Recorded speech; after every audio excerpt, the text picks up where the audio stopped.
This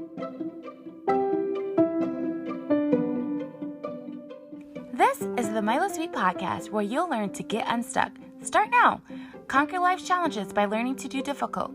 Find quick and clever ways to overcome. Wait, did you think life was going to be easy? Remember, all of your excuses are now dead to me. Let's get started.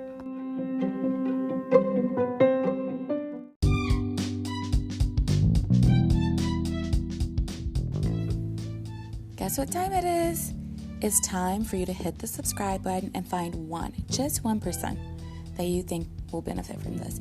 But if you're feeling a little like generous, right? Or you're super free with your time right now, probably doing nothing because you're listening to this. Well, maybe if you're doing something, actually just make yourself free right now. Hit subscribe. What are you waiting for? Hit it. Come on. Hit subscribe. There's huge stress. So we're going to pivot a little bit. We're going to talk about how to make extra money right now. Like where do you even begin? I would suggest that you Google a couple. I Googled how to find a side job. And a couple places are TaskRabbit or Handy or Tackle. And Tackle is TACL.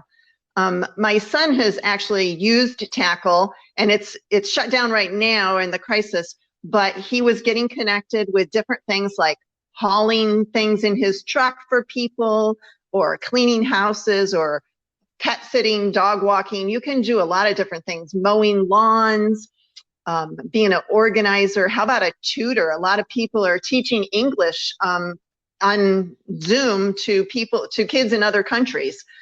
Giving music lessons. There's lots of different side jobs. That's probably the first thing to approach in increasing income. But let's think about our space. Lots of people have lots of stuff that they want to store somewhere. Maybe you could rent out a bay in your garage, or maybe you have a storage place. Maybe you have an extra room you could rent for someone to live in. And how about, instead of storing your stuff, you sell it? Garage sale, Facebook Marketplace, eBay, and if you're creative, how about Etsy?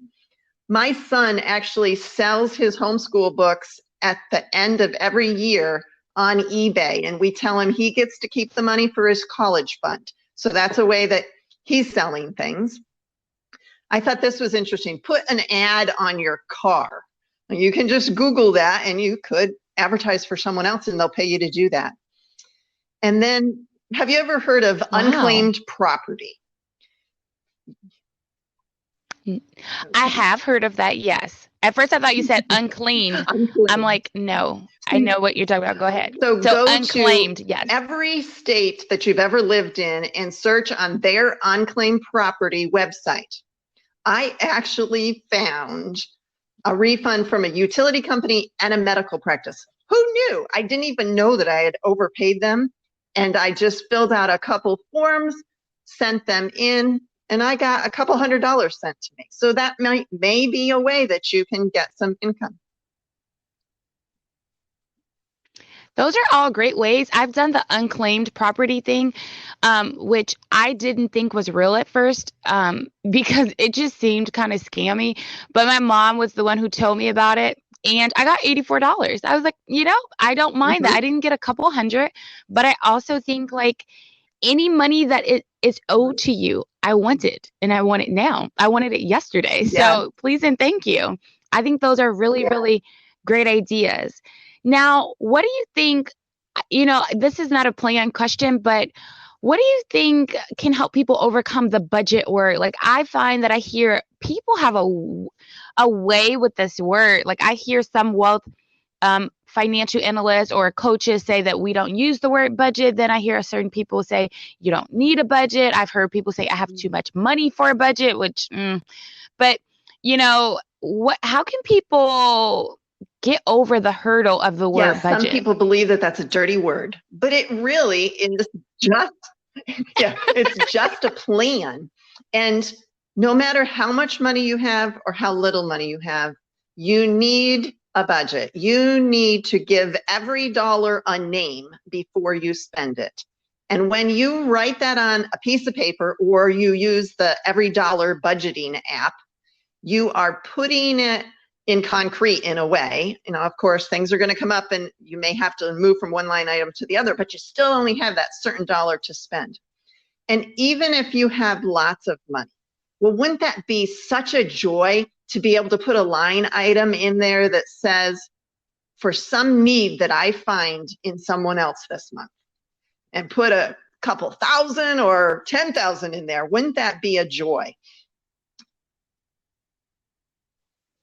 I think that would be an absolute joy. And I didn't realize that I had a weird relationship with money, which was just, there was an unlimited amount. That's kind of, I'm not sure how everyone grew up. I grew up middle class, but the mindset that I had behind money, which can be a double-edged sword, was that there was an unlimited amount. The beauty of that is that you're not afraid to take a risk, right? You're understanding that money is a resource and it can be valuable to you. You can give it, you can spend it, you can multiply it. The danger of that is there's a lack of accountability for the money that does come in, and there's a lack of accountability for your expenses and how you spend it and the risk that you take. So I always thought, oh, don't worry, I'll get more money. So I thought, because, I didn't have to worry about things because I'll just get more of it. And that can be really dangerous when it's not coupled with other, values or processes or systems. Now, there's a pandemic going on right now, and that is a huge emergency financially for a lot of people. What are ways that people can use this as motivation to prepare for any emergency in their home? If you find yourself in a crisis and perhaps you've lost your job, you are in the midst of an emergency, the first thing we want you to do is cover your four walls. So you need to make sure that you have food, clothing, shelter, and transportation. So food means, that you are cooking at home and that you're, finding the best deals on all of the food that you're purchasing. You're not going out to dinner every night, but you do have to have food. You need to have clothing. That's apparent. Again, you don't need the best. Perhaps you need to check out the Goodwill or something like that for clothing. Shelter, you need to make sure that, as to the best of your ability, you're paying your rent or your mortgage, or you're talking to your landlord or your mortgage company to get some help there. And then transportation. Again, now is not the time to go buy the Mercedes, but it is the time to make sure you're putting gas in that car. Hopefully it's a paid for car and you don't have that debt over your head. But those are the four things you need to handle. You would pause any extra debt payments. Pay the minimums on your credit cards as you can, but don't be throwing extra money. You want to put that money aside perhaps for next month's rent. And then I kind of alluded to this, but cut out all those unnecessary expenses. You'll want to look at your data plan. Perhaps you can lower the cost of that. Look at your utilities. Limit those times in the shower. Turn off the light. Bake all at one time. Fill the dishwasher before you run it. Limit your use of your vehicle. Perhaps you can carpool. Maybe you can shop yard sales. And how about gifts? Gifts are important, but they don't need to cost anything. Give of your time and your talents, not just your treasure. And then think about those things that you eat. Skip the snack bar, maybe make your coffee at home. Drink more water. That's better for you anyhow. So it's not just financial coaching. I have a little health coach there too. Drink more water. I love it. That's what I always tell my kids. They're like, Mom, I'm hungry. Let's have 2 8-ounce cups of water. I have to specify because they'll just fill up 2 cups of a half a sip. And they're like, I'm done. So I'm like, no, let's just, I'm like, no, yeah. You almost got me.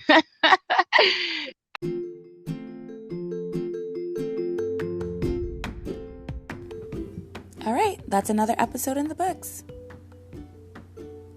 Hello? Hello?